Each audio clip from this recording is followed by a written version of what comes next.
In the murky depths of the mangrove swamp, the ultimate assassin waits. Meet Toxotidy, the archerfish. The weapon is silently primed.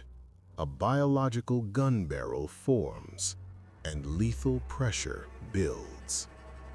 Specialized optics lock on, instantly calculating light refraction to find the true mark.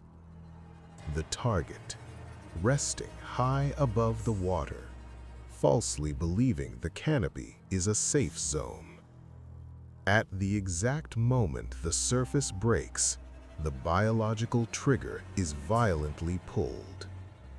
This is fluid dynamics weaponized. A dense, concentrated liquid bullet of pure kinetic energy. Impact. A flawless, utterly devastating strike. The target is violently dislodged. Gravity takes absolute control. The drop zone.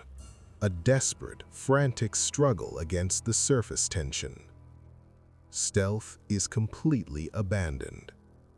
The silent sniper now becomes the executioner. The hit is clean. The assassin calmly fades into the shadows. Case officially closed.